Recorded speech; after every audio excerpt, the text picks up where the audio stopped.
Abhishek, it's great to see you. Thanks for joining me My today.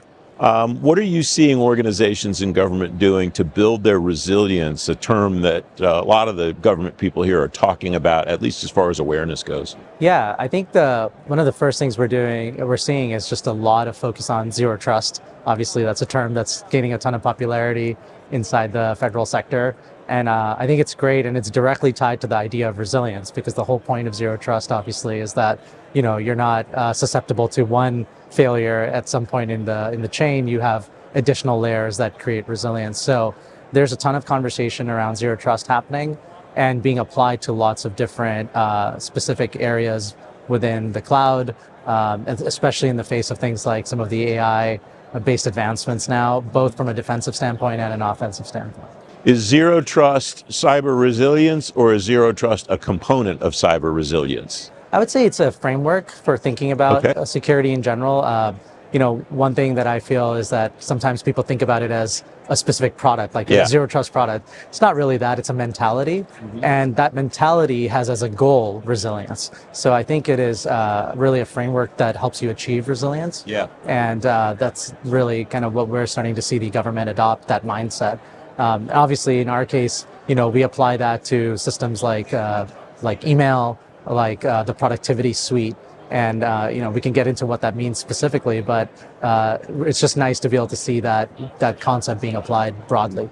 Well, you nailed exactly what I was getting at with that question, though, which is the idea. Some agencies, it sounds at least like they're saying, well, we should get some zero trust stuff, when in fact that's exactly the wrong way probably to be looking at it, right? Yeah, I don't think it's about acquiring zero trust stuff. It's about making sure that the different tools you have in place are helping you achieve a zero trust architecture. So to give you an example, my company is very interested in the problem of email security, and specifically about thinking about how to minimize data loss from email breaches. Recently we've seen a lot of attacks where email is actually the target that people are after. It's been called the espionage gold, right? The correspondence of government. We've seen attacks where someone will get into a mailbox. And in a zero trust mindset, the mindset you want to have is it's not game over. Just because they got in doesn't mean they get everything. Maybe there's additional layers of controls, additional verification checks. So that's the kind of thing that we focus on. And so we're very interested in this mindset being adopted in the government. What's your sense of what agencies are doing well already and where they need a lot of work yet on their zero trust journeys?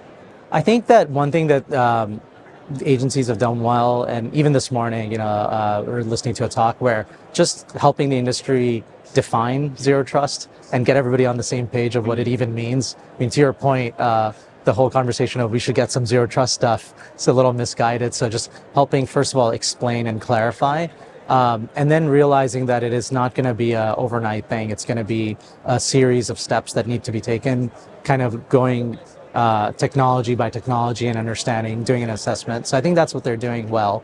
I think in terms of where there's still opportunity is trying to really apply that wholesale versus at just the superficial level, right? So as I was mentioning, a simple example is kind of the email thing that we keep talking about, where a true zero trust mindset would not even trust the initial authentication into an email account. It would say, hey, well, if someone were to bypass that, what are things they could do?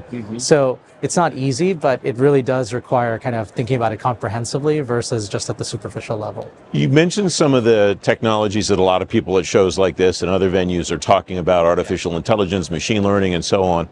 What of those are really useful, and how are they useful in this discussion about cyber resilience and zero trust? Yeah, so one of the components of zero trust is really a focus on first identifying the assets you really care about. So, if you're implementing a zero trust mindset, at the end of the day, what you're trying to get resilience for is protecting data. And one of the hardest challenges in security has always been classifying data accurately, especially at scale, and doing it automatically in a way that it minimizes false positives. This is an area where machine learning and AI advancements are tremendously helpful, because you don't have to rely on humans to label data. You can learn a organization's own sort of taxonomy and start applying it to the data that they have. So I would say identification of data is very, very useful. The other thing that a zero trust mentality really calls for is not just thinking about identity, but identity and context. So for example, am I accessing data from a place that is unknown, or am I accessing it in a way that is unusual? That has historically been very hard to enforce.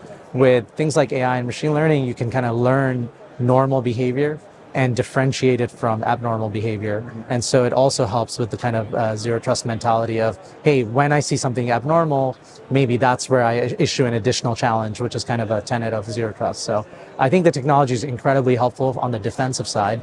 Obviously, there's a lot of focus on it being exploited on the offensive side as well. So we hear about that, but there's a ton of opportunity on the defensive side. Abhishek, it's great to have you here. Thanks for your time today.